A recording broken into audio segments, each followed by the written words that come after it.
ANEC Sports presents a Frick Media Productions, created by the founder and editor at the ANEC Network, Sam Frick. This is the opening drive.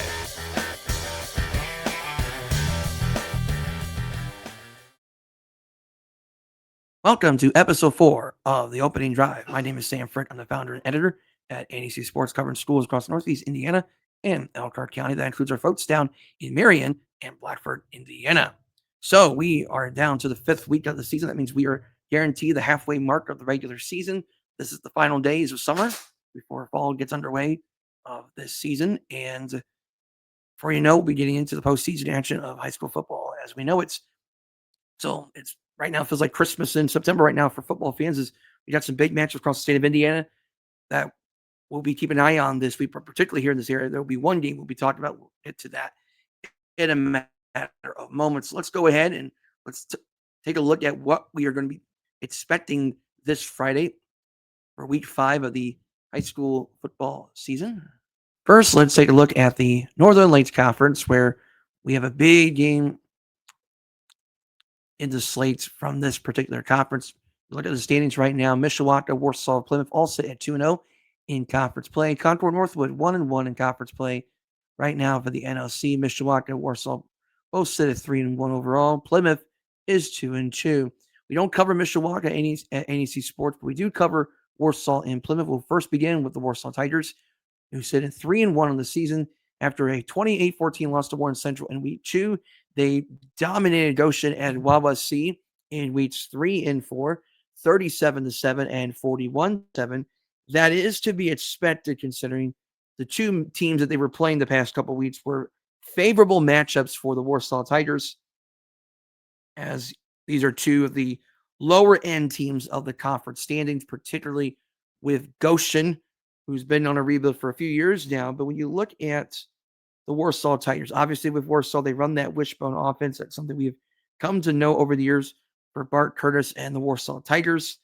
This particular offense is hard to prepare for opposing defenses, and the defense is just as good as their offense per se, and that's what makes Warsaw such a difficult matchup for opponents to prepare for. And it seems like any other day or any other game, there's always somebody contributing for the Warsaw Tigers on that side of the field and whatnot. So big matchup on hand on Friday against the Concord Minutemen.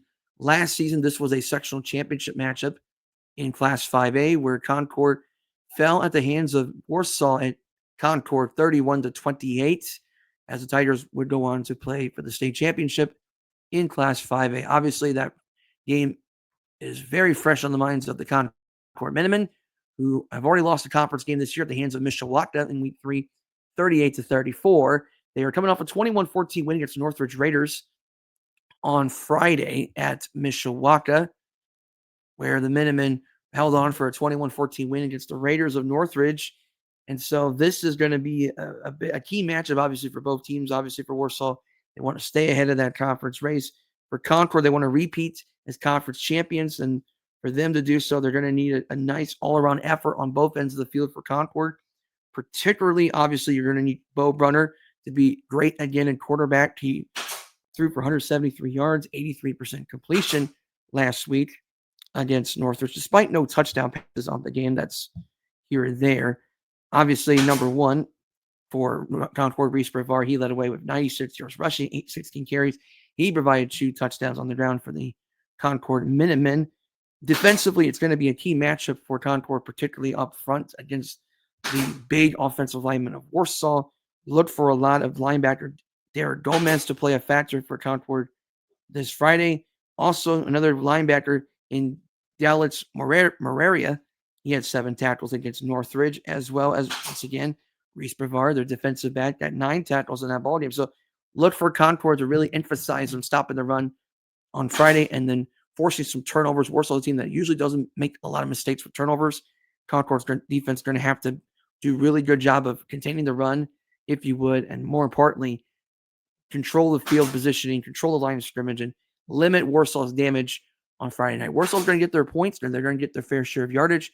The key thing for Concord is can they limit their attack? Can they force Warsaw in some very tough third and long situations, and more importantly, can Concord win the turnover battle? That's going to be a key matchup right there between Concord Warsaw, one of the games of the week at ANEC Sports. Some other games to mention for this week: Goshen's at Mishawaka. The Cavemen are heavily favored in that matchup, much like Warsaw. They also run a flexbone type of offense of their own. And so for Goshen, a team that struggled against Warsaw not too long ago, just a couple weeks ago, they're going to have some trouble once again in week 5 against Mishawaka. Northridge and Northwood, in the past few years, it's been a pretty good rivalry in the North Lakes Conference. It doesn't have that same hype that it had a few years ago for the Raiders, but obviously their defense is going to be a key thing for the Northridge Raiders. A very promising performance on that side of the ball in week number 4 against Concord. Now they'll look to see if they can have some success once again on defense on Friday night against the Northwood Panthers. Concord seeking their first win of the season. A lot of it stems from that Northridge has not been able to find their offense going and getting the ball into the end zone has been a challenge for the Raiders. Look for Colt Grambert at middle linebacker and outside linebacker to have a big game on Friday against the Panthers, a team that, much like Warsaw and much like Mishawaka, they run a similar type of run-heavy offense of their own. Tyler Holmes leads the way with 2 sacks. The defensive front's going to be key for the Raiders. They're going to have to force some fumbles. They're going to have to make things a little bit difficult for Northwood on Friday night. This is a team that does not throw the ball a ton, and so that means Northridge is going to have to keep them one-dimensional this week. The thing that's encouraging for Northridge is that every game has been competitive. They have been close the past few weeks, and it seems like right now with Northridge, they're starting to get things moving in the right direction for the offense. Now for the Raiders, can they get some points on the board? And I think on paper, the defense is good enough that they can get some stops and make this a manageable situation for Northridge to win this game. For Northwood, obviously, it's going to hinge on their running back duo, if you would, particularly with Jeffrey Esch at running back, outside linebacker. He's averaging 74 rushing yards per game. You also got Ethan Miller, leads with 6 touchdowns on the season. You got DeAndre Monroe, who can be a playmaker for the Panthers. And then Miller also has 1 sack on the season. So for Northwood, it's about pound the football, play physical football, be the more physical team, and obviously defend home court right now, home field, I should say, as the Panthers look to stay in that midst of the Northern Lakes Conference. And then Plymouth is at Wawasee. Plymouth looking to stay undefeated in conference play. So far, their wins have been against teams that I would say are considered either favorable games or games that are winnable games for the Plymouth Rockies. The Wawasee game is no exception here. It's a much improved Wawasee squad. And obviously, with Wawasee, they're going to be more committed to running the football because that's the way Coach Thacker has run his offense these days. But Wawasee always plays with high energy, and they're always a very physical football team, if you would, for the Wawasee Warriors. Now for Plymouth, their success has been encouraging. Obviously, they're finally getting some points on the board, which is encouraging for the Plymouth Rockies. I'm always used to saying the Plymouth Pilgrims, but in football, they're called the Rockies. And they're coming off a 44-7 thrashing of the Goshen Redhawks, where the Plymouth Rockies, they ran for 272 yards. 147 of them came from their senior running back, Finnegan Holm. He ran on 26 carries, 3 touchdowns for the Rockies. They're going to need that run game to continue to dominate on the ground. And then defensively, they're going to look to cause some havoc and contain the run of Wawasee and limit their possessions. It's always something I've known from Coach Thacker's days, is limit the possessions, if you would, for the Wawasee Warriors. Those are the matchups that we are looking at this week. Let's also take a look at the SAC. And with the SAC, there's 2 divisions, but every game is a conference game once conference gets underway. Right now, Dwayner, Homestead, Snyder are 2-0 in the A division. Northside Lures leads to win the B division at 1-1. But right now, in terms of SAC conference implications, all eyes are on that 3-headed race of Bishop Dwayner, Homestead, and Snyder. And Dwayner last Friday, they had an impressive win against Carroll on the road, 9-6 win for the Dwayner Saints, where every point was decided by field goals, if you would. And obviously, the defense of Dwayner did its job exceptionally well. And we got to give our credits when needed to their kicker of the Bishop Dwayner Saints, and that was Lucas Dean. If I pronounced it correctly, I hope I did. He made 3 field goals for the Doerffler Saints, including a school record 52-yard field goal to put Doerffler in front for good. As the Saints 3-1 this season, their defense has been stout so far. They have not given up a touchdown since week 2. That's actually, I'm pretty sure they've only given up 2 touchdowns this year. So the Saints defense has done a really good job of holding teams out of the end zone and to 9 opportunities. And obviously the Saints have done a really good job of keeping the offense honest, if you would, with their defensive pressure and their hard work or their physicality, kind of the Doerffler way of doing things defensively. And so far, the Saints have found success from because of their defense dominating the football field so far. For the Saints, this is going to be a tall task ahead of them this week against the Homestead Spartans, who are not the explosive Spartans they once were, but they have found some offensive success of late, starting in week 3 in a 30-10 win at Southside. In week 3, last week against Northrop, a much improved Northrop squad, won an overtime thriller against the Northrop Bruins, 42-36 in overtime, where the Homestead Spartans were victorious at home. It wasn't a pretty game per se for Homestead, and particularly Logan Friday, not the best game for him. He only completed 38% of his passes, only 8 completions on the night. But when we look back at Homestead, we look back at the performances of certain individuals, particularly with Liam Moore, 85 receiving yards, just 4 catches for him. You had a running back committee, if you would, led by Shane Barwell, 15 carries for 65 yards. He had 3 touchdowns for the Spartans. And then defensively, you look at some guys like Anthony Fields Jr., 12 tackles, 1 TFL for him. Sophomore John Bear with 10 tackles for the Spartans. They had 2 sacks on the game, 6 pass deflections from the Spartans defense secondary. And then, the Spartans just showing a team by committee in that win over the Northrop Bruins. Not a pretty win per se. It hasn't been a pretty season for Homestead per se, but they're getting the job done of late. They've won 3 in a row, especially starting off with that comeback win in Noblesville, getting a nice win at Southside, and then coming away with an overtime win in comeback fashion against Northrop.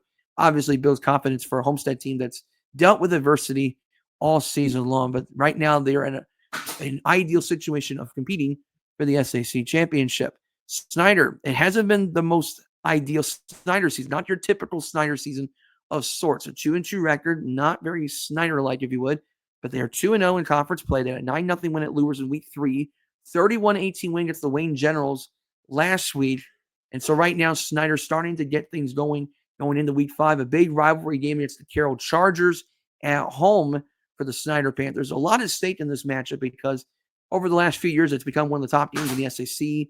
These two met twice in the regular season, with Carroll won 30-6 last year in the regular season, and then Carroll won again in sectional play. I believe it was a sectional championship game, 21-10 winner for Carroll. This game has been one of the key games to decide the SAC since divisions returned just a couple years ago. So obviously with Snyder, the key thing is going to be get that pound attack of the Snyder Panthers going, get the offensive line to do its job of blocking, open up the run game, if you would, and then defensively really put a lot of pressure on Gabe Freisinger of the Carroll Chargers, limit the downfield explosive play of Carroll, and just limit limit the spread, if you would, of the Carroll Chargers. They're off to a 1-3 start for Carroll. This is their worst start in nearly 20 years for the Carroll Chargers. So this is an unfamiliar situation right now for Carroll, a team that's used to success, used to winning at a high level. Right now, they've been dealt with a very difficult schedule of their own, played some quality teams of Hamilton Southeastern, only lost by 7 points to them. Center Grove only lost by 11 to Center Grove. They dominated Concordia in week 3, 52-7, and they lost a gritty defensive battle against Doerffler, 9-6.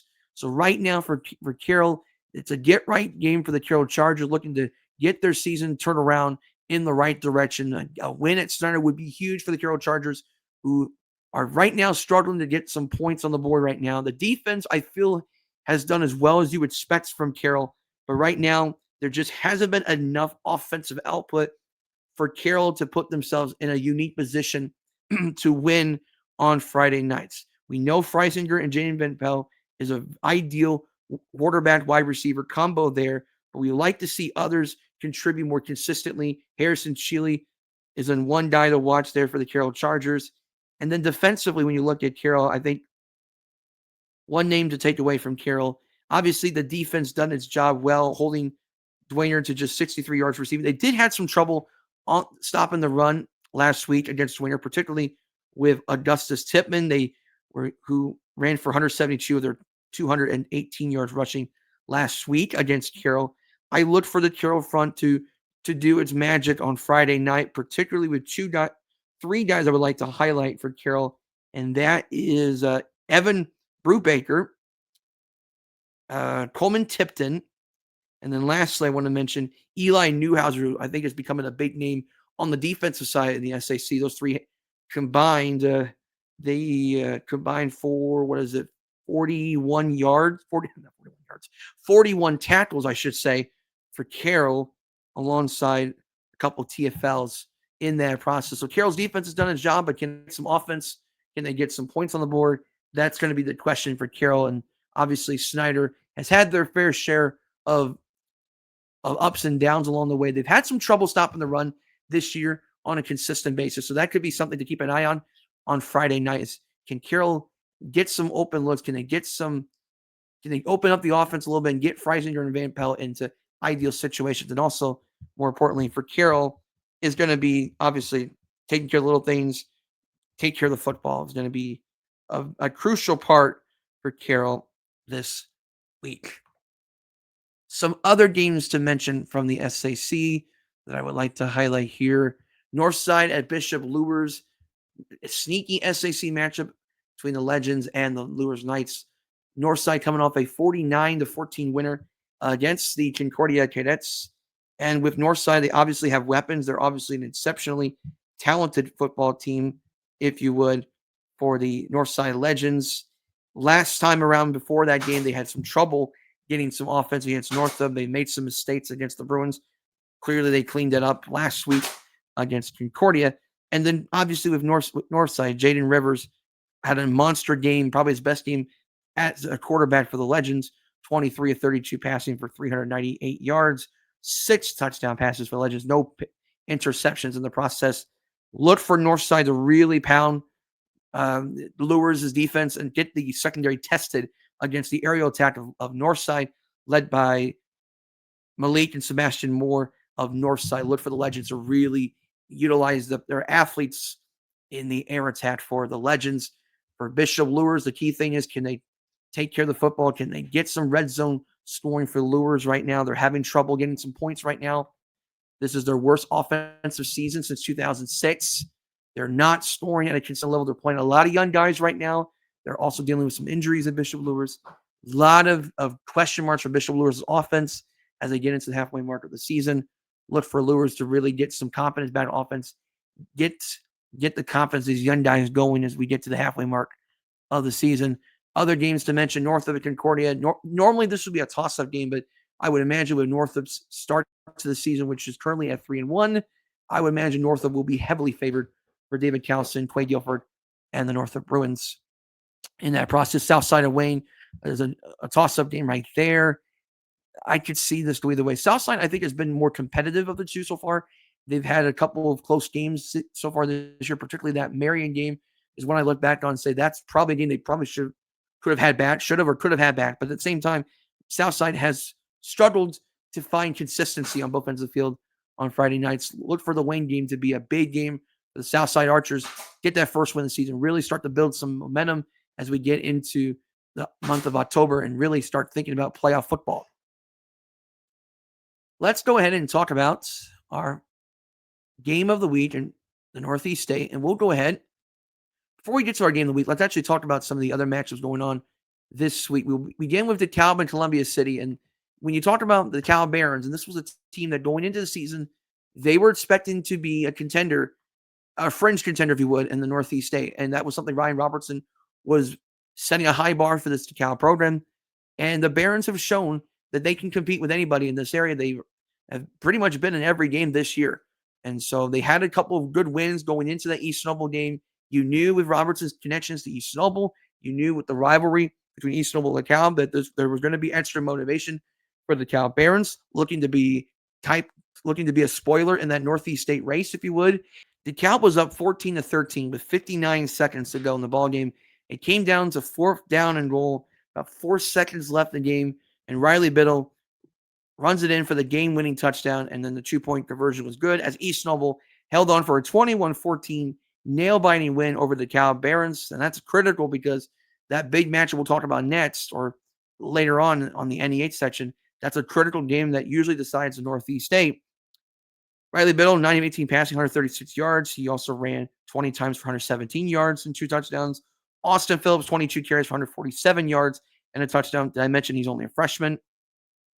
For East Snowball, you also have Alex Phillips, who can contribute in the passing game as well. And then Alex Scott, he can give you those big plays as a wide receiver. He's also a big play gamer on the defensive side as a safety for the East Snowball Knights. Same for Biddle. And obviously for East Snowball, the defense is going to be key once again. We talked about that matchup later on. Did Cal, this is a game you could look back on and say that's a game we could have won. That's a game we look at and say this is a confidence booster, saying we know we can play the best competition out there. Right now, for DeKalb, the key thing is going to be getting some consistency right now for DeKalb, particularly in the passing game. Hasn't always has shown flashes, I think, of this season, but I think so far it's not always met its full potential. But I think last week shows the passing game at DeKalb can have its good, if you would. They threw for 220 yards, led by Eli McCormick with 217. You had Noah Spears with 90 yards receiving, 2 touchdowns.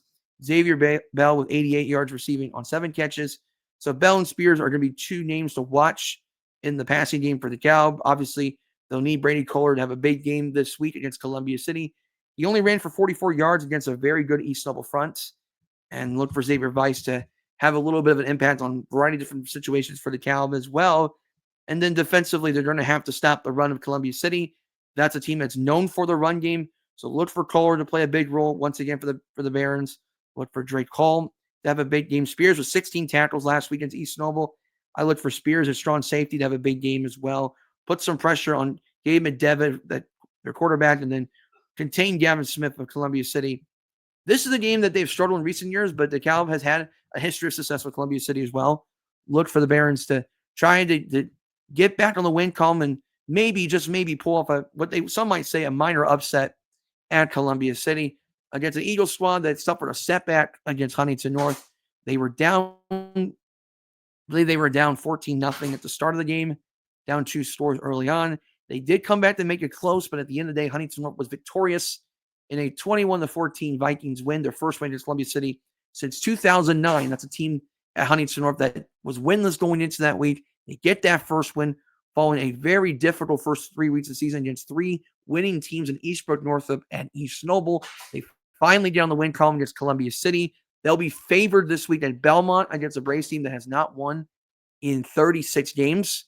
And that looks to continue on paper at Belmont as Huntington North will be favored there. And then Norwell and New Haven will be a toss-up game on Friday at New Haven. Norwell won a close one last year at the Courtyard, and that came by a score of 25-24. Norwell got their first win of the season last week against Belmont, 48-21. Look for the Knights to try to build some confidence for the Knights, led by Keenan Castle at quarterback for the Norwell Knights. Look for them to start building some momentum, looking to go on a little bit of a winning streak before they get that match against East Snowball next week against New Haven. New Haven's been probably a little more competitive, I think. I don't think their record indicates how hard New Haven's played. And I know they lost badly to Leo last week, but before that, they had a competitive week 3 against the Cal. They were surprisingly competitive against Northside. So New Haven, while they're going through a rebuild, they're definitely having their struggles just to keep points off the board. New Haven so far has been competitive, all things considered. So this should be an intriguing matchup at John Young Stadium in New Haven. And then we got the big matchup that everybody's talking about. Leo and East Snowball. Coming up later in the show, you will see my interview with Jason Doerffler of the Leo Lions as his team gets ready for the matchup in Kendallville. Since 2020, these two have met, actually since 2019, if I recall. Leo and East Snowball have met twice every single year. And so their seasons have come down to what they have done between Leo and East Snowball. They've met in sectional championship games. They've met in critical Northeast 8 conference games. It has been the game between Leo and East Snowball. It's been probably the game of the year since 2020, but definitely since 2019. They've met twice every single year.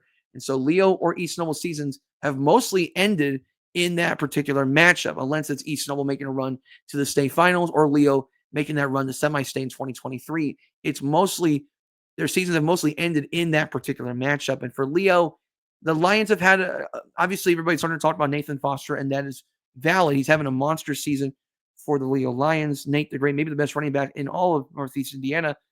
Foster, 70 carries for 720 yards, 9 touchdowns on the season, on the ground alone for Nathan Foster, coming off a 1,300 rushing yard season a year ago. But we don't talk enough about his defense, too. He also has 2 picks on the season for the Leo Lions, for the Leo secondary. And one of the things you'll hear about is Jason Doerffler credits the front line of doing its job for Nathan Foster on offense, but also the linebacker unit for Leo has done a good job of stopping people as they're holding teams to 8.5 points per game.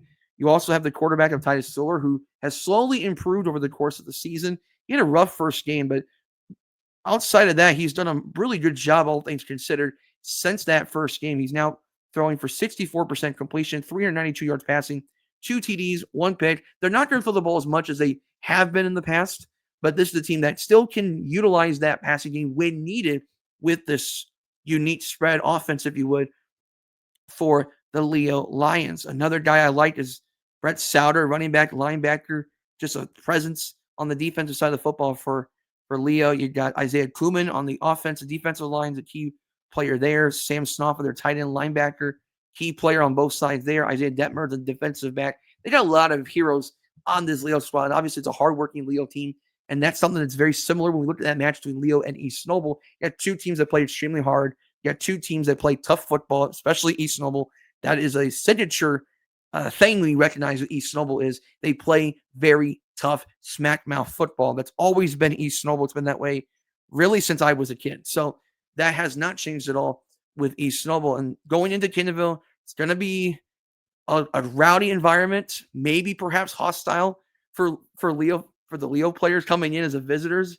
It's going to be a unique game, if you will. You got 2 teams with unique starts to the season, both with great defenses, both ranked in Class 4A. You got 2 teams that run very similar styles of offenses, if you would. And they run a similar type of a sense of defensive presence, if you would, for these 2 teams. This should be a fun matchup in Kinderville. Again, this is the game that has decided the Northeast State almost every single year. This has been a matchup in sectional play that decides potentially the winner of the sectional. And so because these 2 teams are also in the same sectional, that is going to play a factor for Leo and East Noble as they get ready for not only for postseason play, but obviously trying to win the Northeast State Championship, build some confidence along the way. These are going to be 2 excellent matches. We'll talk more about that in our Game of the Week preview, but the key thing is going to be field positioning. It's going to be the physicality of the game, which team is going to be able to bring that physical presence, which team is going to be able to contain the other the best, which team can stay disciplined, which team can utilize their athletes the best, which team has the playmakers to make the big plays when needed. And it may come down to special teams. It also is a matchup that has provided some magic from special teams units, from the kickers. And so this is definitely a matchup full of very interesting storylines that I'm looking forward to talk about later on in our preview between Leo and East Noble. That's going to be a key game that my eyes are certainly going to be on, and certainly the entire state will have their eyes on that matchup this week. Let's go ahead and move quickly on some other things to watch here. Let's go ahead and take a look at the ACAC. Bluffton sitting at 2-0 in conference play.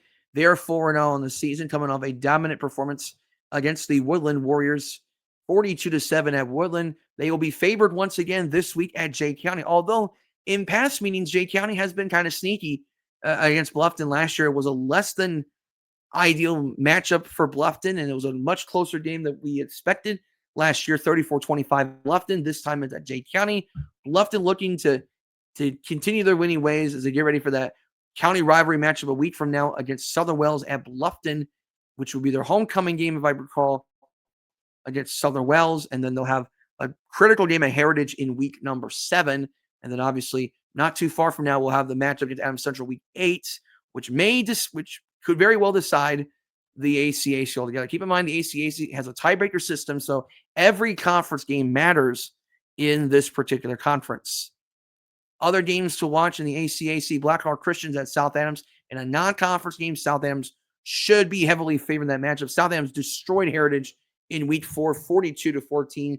South Adams continues to have a great senior year for the Starfires at quarterback for South Adams. He threw for an additional 5 touchdowns passes on the season as he is throwing for 901 yards, 67% completion, 13 TD passes, 2 picks, both coming in that matchup against Bluffton.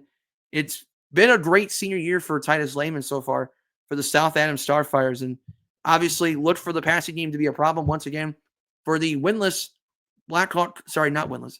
Look for the passing game to be a matchup against the 1-3 Blackhawk Christian Braves, who have a win against Southern Wells in week 2, but have really struggled since. They are coming off a 23-point loss to Shenandoah. They'll continue their road trip this week at South Adams before they wrap up the long road trip at Toledo Christian in Ohio. And then they'll have a home game October 3rd against Irvington Prep Academy. Okay. Woodland and Southern Wells. Raiders, definitely a more competitive team than we've seen in the past. They had a good first half against Westdale. They were tied at 14.5. Unfortunately, Westdale did pick up their gear in the second half. They scored 22 unanswered in the second half. Westdale ended up defeating Southern Wells 36-14 in that matchup.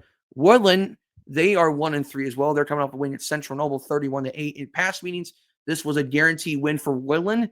I don't think it's going to be a guaranteed matchup this time around going to Pinedo against Southern Wells. They are definitely a tougher team than usual. The Raiders defense has done a good job so far, holding teams to just 19 points per game. The key thing for Woodland's going to be, can they keep the offense on the field? Can they get first downs for Woodland? Can they contain Trey Slusher, their quarterback for the Raiders? And can they force Southern Wells to make mistakes?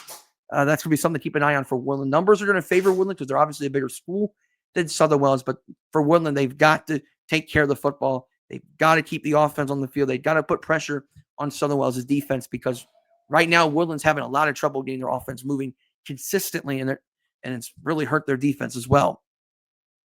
Heritage, that's Adams Central. This is a get-right game for Heritage, and probably the worst loss of the season, 42-14 loss to South Adams. This is not the typical Heritage performance defensively, and so definitely a kind of a wake-up call for Heritage as they look to bounce back to Adams Central. They'll have some trouble this week against the Jets, and Jamison Roach at quarterback.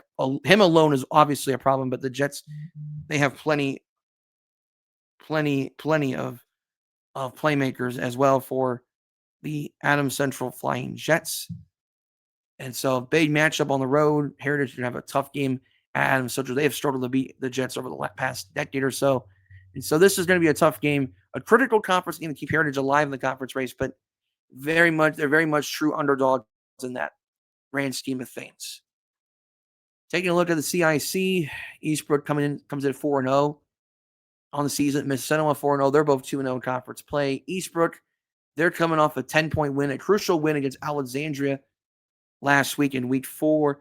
The Panthers, 34-24 winners. It's been the defense for Eastbrook that's been helping them get off to this start. Last year, they were not winning those close games last year. This year, they're getting the job done so far. 2 close games so far this year. The defense has done its job so far. And against a powerful Alexandria squad, that is a good win for the Eastbrook Panthers in that scheme of things.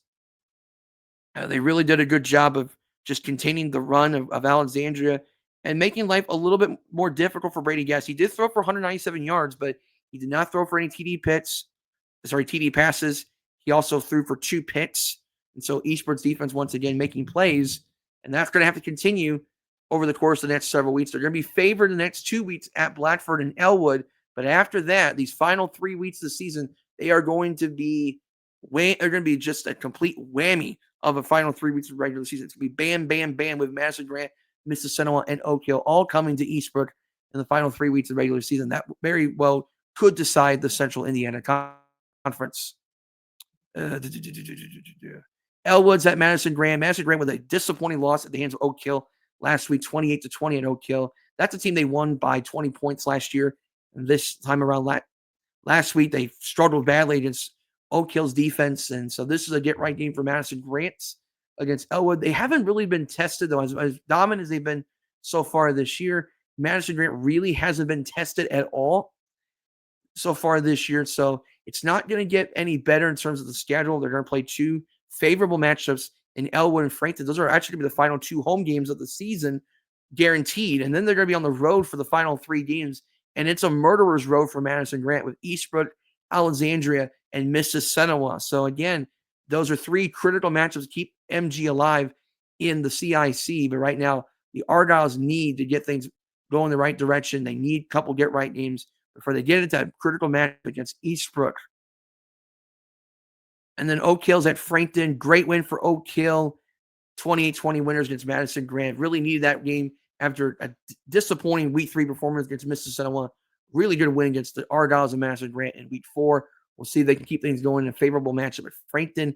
And then maybe the biggest matchup of the CIC, Mississinawa at Alexandria. Alexandria looking to stay alive in the conference race. Ole Miss looking to hold the fort in that conference lead per se, or at least co-conference lead, so to speak, for the Ole Miss Indians of Gas City. They are coming off another shutout win, this time against Frankton, 35-0 at home for the Mississinawa Indians. Once again, it's been a lot of Elijah Monday. It's been a lot of dominant pound the run game for the Mississinawa Indians, and that is something to watch, as this is an Ole Miss team that typically doesn't throw the ball a lot, although they did throw for 100 yards in their last meeting. I don't think it's going to be that easy this time around against Alexandria, but look for the Tigers of Alexandria to really focus on stopping the run of Ole Miss and really shorting the field, if you would, for Alexandria. But this is a big game for that CIC championship. This game could very well tell us where things are heading in that conference, so to speak. Looking at the Northern States Conference real quick, Knott's, Bremen, John Glenn, all are 1-0 in conference play. Knott's is the only team undefeated at 4-0 on the season overall. You look at last week's games, Bremen with a gritty 7-6 win against LaVelle. John Glenn with a 14-10 win against Jimtown. Two gritty wins for those two teams. And then Knott's, once again, led by Miles McLaughlin, just completely smothering opposing defenses once again with the ground game. Knott's with a 36-21 win against Tippy Valley. I would imagine Knott's will be favored the rest of the way, because I don't know if there's a team in this conference that can stop Miles McLaughlin, stop the triple option of Knott's. So I would imagine the Redskins will be heavily favored the rest of the way in conference play. So Knott's will be favored this week against John Glenn at John Glenn. That should be a game they will be favored in that one. LaVelle's at Tippy Valley. I think that's a pretty intriguing matchup in Death Valley. Vikings have lost 2 in a row after starting the season 2-0. So this is a critical game to get their season going the right direction, get the train back on the railroad tracks, if you would. LaVelle, tough loss against Bremen, looking to get that loss, get that bad taste out of their mouth, if you would, against the Valley Vikings. And then obviously the biggest game of the year for the Northern States Conference, Jimtown and Bremen, maybe one of the biggest rivalries in all of Michiana, is this historic Jimtown-Bremen matchup. Both Jimtown and Bremen, they've had their fair share of success. They've also had their fair share of defeats. Both teams have struggled to score points, but both teams have been competitive this year. This is at Bremen, so the Lions are going to have home field advantage going in their favor. But this is a massive game, as Bremen has been moving the right direction with a 2-game winning streak. Jimtown, they're trying to really salvage something with this regular season, really start to get a winning streak, and they got a critical 3-game road trip coming up for Jimtown. They're going to Bremen, going to Tippy Valley, and then Knott's before they finish regular season against LaVelle and Lakeland at home. So this is a crucial road trip for the Jimmies. This is a crucial game for the Bremen Lions. A big rivalry game for Jimtown and Tippy and Bremen that can go a long way in seeing where things go for the rest of the season for those two squads. Taking a look at the Northeast Corner Conference, West Noble and Garrett are 1-0 in big school play. Cherubusco and Central Noble 1-0 in small school play. We look at the big school division, and West Noble is obviously currently ahead, at least in a tie with Garrett for first place. They're going to be going to Fairfield in that big rivalry matchup on just about 20 minutes or so from each other at Fairfield up in Goshen in Benton. West Noble will be taking on Fairfield on Friday night. This is a series that West Noble's owned in recent years, but Fairfield's looked much better this year under Clayton Stoner. This is a team that at Fairfield that could easily, and I mean easily, start the season 4-0. That's how good Fairfield's season has been so far. Literally just a couple plays away from starting the season 4-0. They had a thrilling win at Culver Academies last week for the Fairfield Falcons. They're back at home for the first time since week 1. Now Fairfield's going to have some home cooking for the next couple weeks against West Noble and Angola. two massive games in the mid-school division, looking to keep Fairfield alive in that race. West Noble has owned this division for the past several years, aside from last year where Garrett pulled off an upset last year, but West Noble has generally owned the mid-school division. Besides that, big game coming up for Fairfield, looking to put a stamp on this mid-school division race against the Chargers. And then you look at Garrett's. They started the season 0-2. It was not a great start for Garrett, but they're finally starting to get some wins on the board. A 17-7 win against Busco home, 28-7 dominant win at Lakeland for the Garrett Railroaders. Again, it has been the run game, the old school power run attack of Garrett, the defense, a veteran defensive group that has done a really good job of frustrating opponents, frustrating offenses, and they did a really good job of frustrating Brayden Holbrook on Friday night last week, holding him to just one pick, 204 yards passing. He did complete 60% of his passes, but by Brayden Holbrook's standards, a bit underwhelming by his standards. They also only ran for 50 yards. That's something Garrett does a good job at stopping the run. And besides Levi Cook's 116 yards receiving on 6 catches, really held Keenan Royal exceptionally well, only holding him to just 4 catches for 54 yards for Lakeland.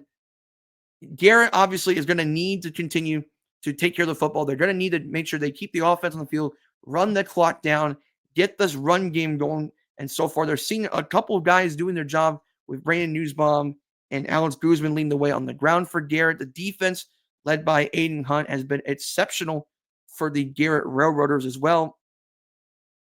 And, even some guys like Alex Reed, he's had a great junior season for Garrett. You also got Caden Bush, a senior, having a good year as well. So Garrett looking, and then also another guy in Chase Edley have a nice senior year as well for Garrett. And so look for the Railroaders defense to play a critical part on Friday this week at Eastside in the Train Trophy game against the Blazers, who kind of fell snake bitten a little bit last week against Churubusco. They ran for over 200 yards. Joe Richmond did most of what you expect Joe Richmond to do. I think Eastside did a lot of things really well last week. I think the score doesn't indicate how well the offense ran at times. The problem with Eastside really bodes down to 3 crucial sequences for the Eastside Blazers. Number one, you had the 70-yard fumble recovery for a touchdown by Bryce Lawrence in Busco in the second quarter. And then you had the 96-yard pick 6 from Bryce Lawrence to give Busco that 13-7 lead. And it just felt like from there, Eastside never quite recovered after those 2 very, very costly turnovers. And then in the fourth quarter, even though Busco extended the lead and Eastside cut it down to 5, fourth quarter, Eastside had multiple chances to take the lead and ultimately win the game. But in the end, Eastside could not convert on fourth down consistently. And that proved to be futile as the Busco Eagles win that crucial small school division game, 19-14 win for Busco, a game that usually decides the small school division championship. This is a get-right game for Eastside, hoping to learn from those mistakes from last week and really start to build off of the success they had before that matchup at Busco. Other games to watch: Central Noble at Fremont. This is Fremont's first small school divisional game, coming off a 59-7 win against Osceola Grace. Can Carmine Moreno and the Fremont Eagles spoil Central Noble's undefeated start in small school play?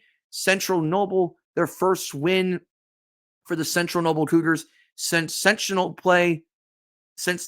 semifinals in 2023. The sectional first round matchup against Prairie Heights, which was a 14-0 winner over Prairie Heights in that game. They had not won since that game. And for Central Noble, it was a record-breaking game for the Central Noble Cougars, where, records that were once broken by Brody Morgan and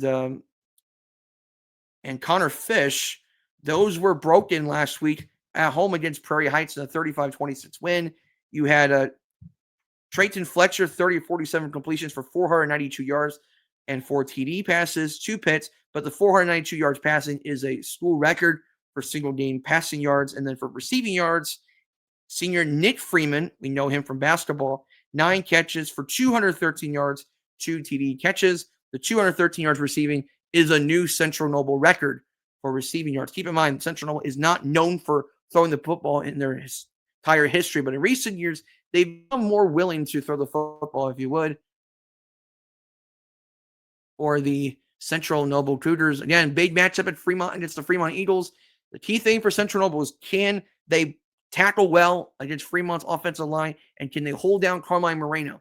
That is one thing that really concerns me right now for Central Noble, is can they stop the running game of Carmine Moreno? And, despite their success against Prairie Heights, they did have their struggles at times defensively against Prairie Heights, a team that did run for 114 yards and then threw for 154 yards. So altogether, you're looking at around 268 yards altogether from their offensive scrimmage. That's got to get cleaned up for Central Noble if they wanted to extend this winning streak to 2. Again, after that game, they got a road game at Lakeland in week number 6, for they have a homecoming game against Churubusco, their rivalry game against Busco there. Churubusco and Prairie Heights, a big game at Prairie Heights for the Busco Eagles. Not the prettiest of games for Busco, not a perfect offense. In fact, the first half offensively for Busco was not good at all for Churubusco. And Paul Say would admit that, it wasn't a good first half for Churubusco. Couldn't move the ball at all. I think they only had three drives for Busco in that first half. Really couldn't move the ball at all against Eastside. They should be able to do so at least more frequently this time around against Prairie Heights, but they're going to have to make sure they don't look too far ahead. Obviously, with Busco, you got a couple of games of they should win, and then you got Central Noble to decide the small school division. You don't want to look too far ahead for Churubusco. So right now, they want to make sure they take care of business at Prairie Heights. It's a scrappy Panthers team that looking for their first win of the season. Let's see here. Lakeland and Angola. Lakeland, they really need a get-right game following a disappointing home loss to Garrett. They're going to be on the road against Angola, a Hornets team that I think surprisingly has played better than I think some had anticipated going into the season. They've actually, this was a tie game in the fourth quarter between West Noble and Angola, 14-14 tie. West Noble eventually scores 2 touchdowns late in the game for West Noble to seal that win against the Angola Hornets. And I think for the Hornets, you have to feel good of the fact that you are competing. Your defense is doing a really good job so far of giving your offense a chance to win games here. But right now with Angola, it's been a lot of Hawk Hasselman so far.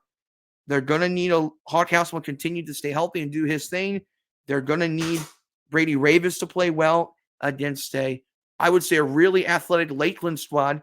And then particularly with the offensive line, they're going to have to protect Hawk Hasselman very well against against a tough Lakeland front line of the Lakers. And for Lakeland, they got to make sure they can move the football better. They got to get some offense. They got to make sure that they're putting pressure on Angola's defensive front, and they got to eliminate the turnovers. And they really need Keenan Royal to get going this week. They really missed Keenan Royal's explosiveness last week. Garrett did a really good job of holding Arroyo in check. As much as Levi Cook played well last week, they need Arroyo to be a game changer this time around against the Angola Hornets. This has been a close game in recent years. Look for that to continue this year as well. And then let's see. I think that's everything for the NECC. And then briefly looking at Elkhart, they're sitting at 2-0 in conference play, 3-1 overall. They're currently in a 3-horse race between Penn, St. Joe. They're also 2-0 in conference play. Elkhart will be favored once again this week at New Prairie. New Prairie is a team that traditionally is one of the powers in the NIC, but they are currently an inexperienced squad. It's a depleted New Prairie team from what we've seen in past years. So this is an opportunity for Elkhart to get another win in conference play as they prepare for a massive 2 weeks ahead with St. Joe and Penn, both going to be at home to wrap up the home slate of the regular season for Elkhart. So these are going to be 2 massive home games for the Elkhart Lions that will probably decide the NIC altogether. Look for the Lions defense to be big once again this week against New Prairie. Let's see. Have I mentioned anything else here? I mentioned the SAC. I think I got one more conference to get to, and that would be the Three Rivers Conference. The Three Rivers Conference. Maconaquah, Lewis Cass, Rochester, they're all 3-0 in conference play in their respective rights. Maconaquah 4-0 in the season, their best start in the history of Maconaquah Braves football. They're having a monster season at least on the offensive side of the football. They're averaging 51.5 points per game, although with all due respect, Maconaquah has not been tested yet.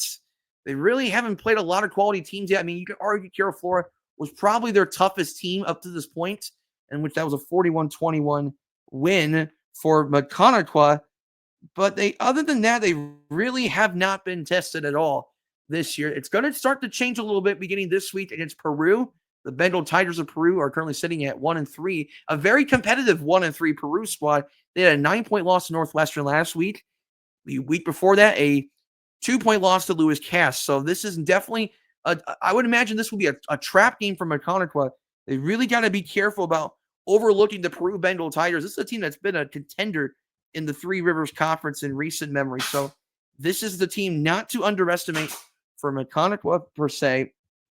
Look for Peru and McConaughey to be one of the more underrated matchups of the week, so to speak, for the area. And the key thing to watch when it comes to McConaughey, be their junior quarterback, Aiden Robertson, 24-30 passing for 391 yards, 6 TD passes, no picks. So this guy is legit at quarterback for the McConaughey Braves.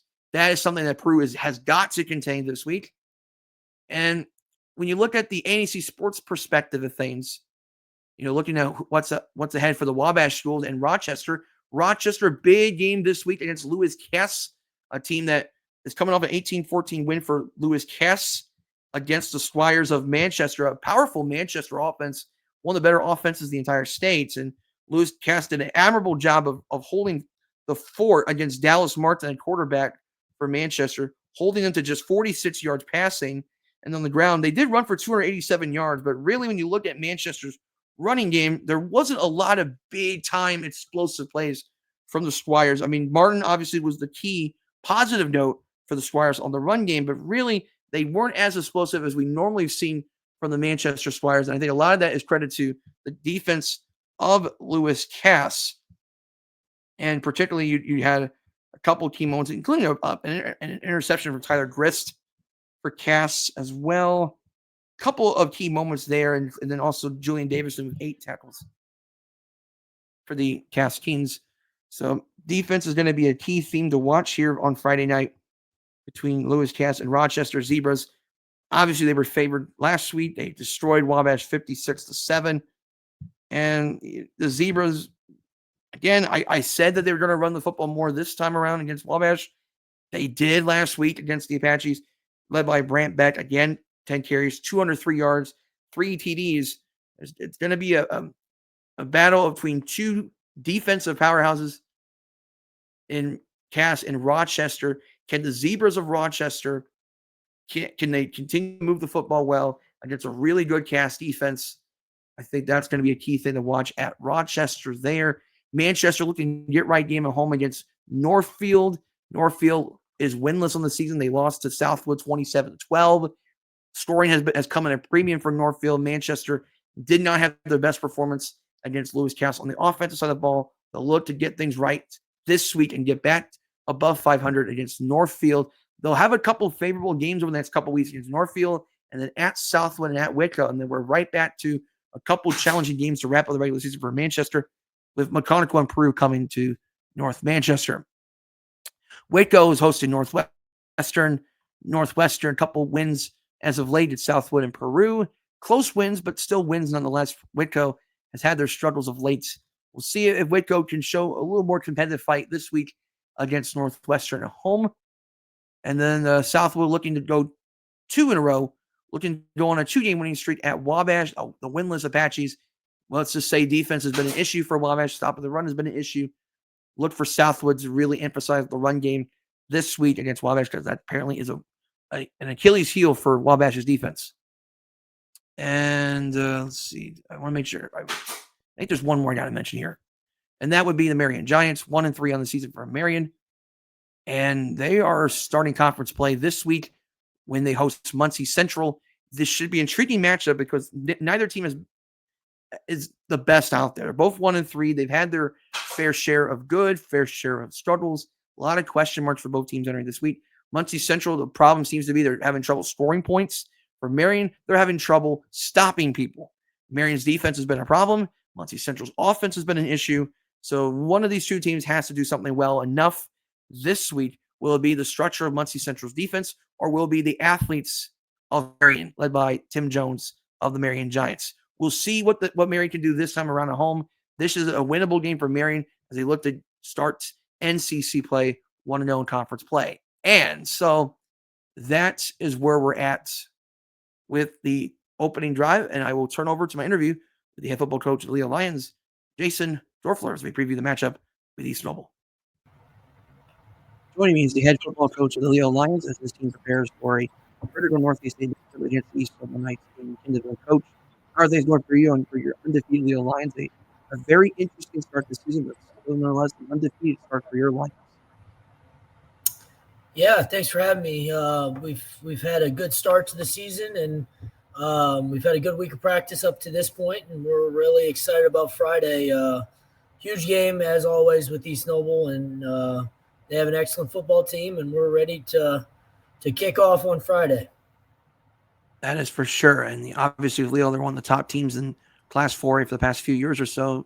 Currently 4-0. Last year, you went 8-3 with a talented squad. Obviously, you had to replace Brock Schatz and Landon Hepner on both ends of the field. A new quarterback this year with Titus Stoller coming in. But you also got Nathan Foster back, your running back. So far, how has this team integrated so far with some new guys coming in with new roles, but still be able to perform at the level that you expect from a Leo football program? Yeah, I mean, you're never going to be able to replace some of the talent that we've had in recent years. But, that's a yearly thing. We have a lot of good football players in our program that have gone through, and several have went on and played in college, and we have to do that year in and year out. And it's a testament, I think, to our program and our youth program. I mean, people here at Leo, they grow up playing football, and they are really working towards their junior and senior year where they can actually play on Friday nights. And we've had several people ready to step in and prove that now is their time. So, it's a testament to the depth that we've had. And, and we've had some guys come in and perform very, very well. So, it's been a fun start, and hopefully we can keep it rolling. That is for sure. As you look at Leo's schedule so far this year, you get a gritty win against Bishop Lewis 14-7 week 1. That's become a great week 1 matchup between two Allen County schools. You had a win against Angol week 2, 21-6, dominated Norwell on the road 35-7, and then New Haven in week 4, 49-14. The one name I think I've seen a lot of progression during these 4 weeks so far has been your quarterback in Titus Stoller. Really, you've seen a lot of growth in terms of his confidence, in terms of his ability to read the defense and whatnot, and you're seeing that progression so far. Can you take me through the development of Titus Stoller beyond the stats that's helped you and your team to be an opportunity to be successful so far, at least on the offensive side of the ball? Yeah, I mean, first of all, he's a great leader. He's a great kid.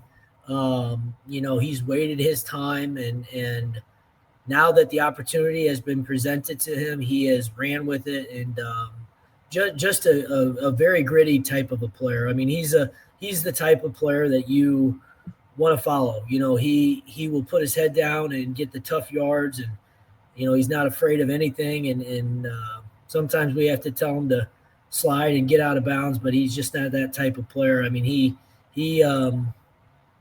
gritty. I mean, that's a good way to describe him. And then the quarterbacking part of it, the reading and the progressions and this and that's most of that comes with experience. And, that's experience that he just doesn't really have on Friday nights. And so there'll be growing pains, and there have been. But for the most part, he's done an excellent job, and just definitely a guy that our guys rally behind. And, he's played very well. And he also provides us with a great running threat from the backfield, which makes us a little bit more difficult to stop when you can mix in the run game with the running backs throwing the ball, and then also the quarterback's running ability. So, you take one thing away and we can hit you with another thing. So he provides that dimension as well. And obviously with Leo, a history of Leo football obviously stems from the running backs, and that's something we've known for quite some time now. And Nathan Foster is just another iteration of great Leo running backs. coming through the lines. But you also had Paul Woods, who was a hero, underrated hero in week 1 against Bishop Luers. You got some great guys on the offensive line with Sam Snoffer, Isaiah Kuhlman on the offensive line. You also got Brett Souter coming in on both ways, making some big contributions, huge impact for your team. Isaiah Detmers is another one on the defensive back position for your Leo squad. I'm on the lights turn off every 15 minutes, I think. No movement. Yeah. So now it gets to my question here. Talk about those guys I mentioned, especially with like Nathan Foster, what he brings to the Leo team, and then talk about your defense. So your defense has played really well so far this season. Who's a guy that maybe doesn't get enough attention, so to speak?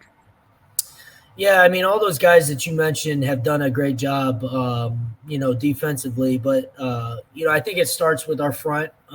We've done a really good job of shutting down the opponent's run game. Isaiah Kuhlman's part of that. Gus Stuckey is our big nose tackle, and he's done an excellent job as a junior. Cooper Olson is a senior defensive end who lost his junior season last year to a knee injury in the summer, and he was slated to be the starting defensive end opposite Brock Schott last year, and he didn't get to play. So getting him back this year was huge, and he's done an excellent job for us. And you mentioned the linebackers have played great. Brett Souter and Paul Woods have kind of solidified the inside linebacker position, and then we're getting good play, really from our secondary as well. So, I could go down the line and name a bunch of people. But, collectively we're playing well. There's some things that we definitely think we can do better, and we've been practicing and working on those things. But it's early in the season, and with so many new people, we're happy with where we're at defensively. And now that, the challenge will be with our schedule really picking up, are we going to be able to be as physical as we've been and as consistent as we've been? This is Jason Doerffler for the Leo Lions as this team prepares for a big matchup at Kindle against the East Snowball Knights.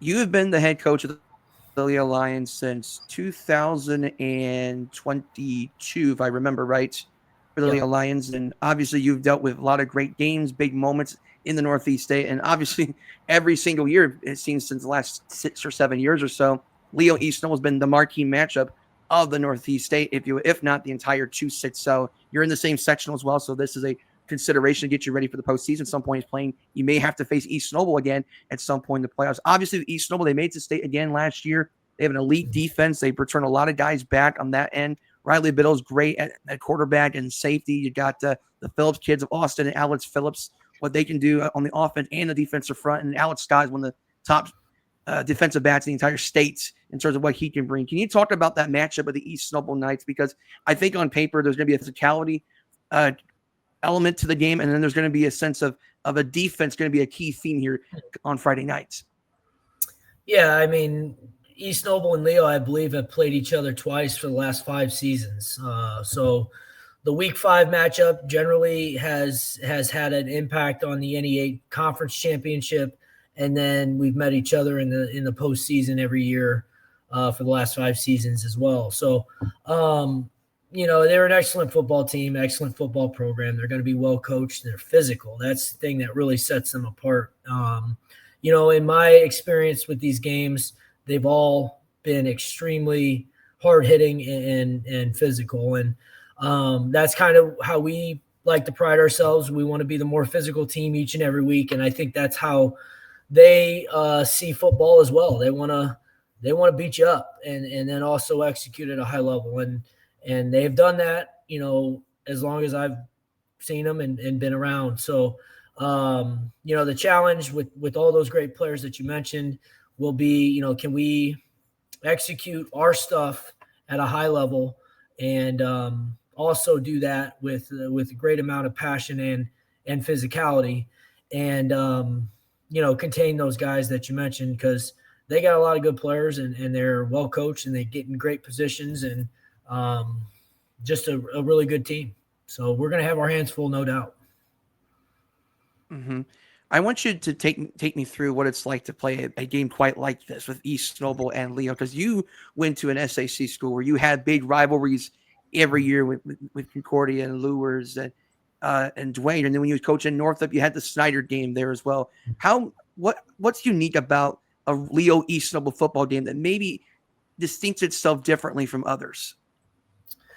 Yeah, well, I think the timing of it, it's right in the middle of the season. Both teams are generally off to good starts. And, I think the proximity, where I think 20 miles apart or whatever it is. And, kids in the NEA, 7th and 8th grade play each other. We play each other at the freshman level, JV level, and they get a feel for, each class and how they match up. And to be honest with you, here at Leo, I mean, oftentimes East Noble is the measuring stick of your class. How'd you do against East Noble in 7th grade? How'd you do against East Noble in 8th grade? And so on and so forth. So, it's a big game. It's a great rivalry. Most of the games that we play come down to the end, competitive. There's a lot of passion on both sides, but I think there's also a good amount of respect on both sides, and kids play hard, but they play clean. And it's just a really good high school rivalry. And you don't really know about it until you're in it and experience it. But they don't disappoint. Every game seems to deliver. It's like they always deliver. Jay Billis always says that about Duke and North Carolina. It always delivers. Leo and East Noble, it always delivers. It's an excellent matchup. That is an excellent analogy. I never really thought about that, but it's always become a big game over the last several years. And we obviously have been appreciative of being able to talk about this rivalry as well. One final question before we wrap things up with this interview. Obviously, with your team, you're 4-0. You're off to a good start, but there's always room to improve. And you're going to have to play your best football of the season against East Noble. It's easy to get caught up with the big moment of this week, with this being a big game of the Northeast State schedule. What's going to be that message when you get into East Noble and getting things ready for kickoff? Yeah, I mean, it's going to be the same message that it always is. We have to play with great physicality. We got to do it together, with great toughness and togetherness. And, at the end of the day, it's still just a football game. We have to do what we have been practicing since June, offense and defense. It's just, it seems as if the stakes are higher, but at the end of the day, it's still what we've been doing, what we've been practicing. And I think the message that I'll have for our kids is that they deserve this opportunity. I mean, they have really put in the time, and the effort. We didn't end our season the way we wanted to, and it was because of our opponent on Friday that, we didn't advance in the postseason because of East Noble knocking us out. And that provided us with some motivation this winter and this summer. And, we paid the price. Now it's time to go enjoy the opportunity that we have created for ourselves and go out there and have some fun and execute at a high level. And we'll be right there in the end. And with an opportunity to hopefully come out of there with a win. Yeah, and will be obviously be a big matchup. Everybody will be watching on Friday across the state of Indiana between Leo and East Noble. Coach, any final words before we let you go? No, I appreciate you having me on, and thanks for the coverage. And as you said, we're expecting a battle and hoping for a great game on Friday. That is for sure. Jason Doerffler, thank you for taking the time to talk about the Lions. Good luck to you as you travel up to Kendallville on Friday. All right. Thanks again.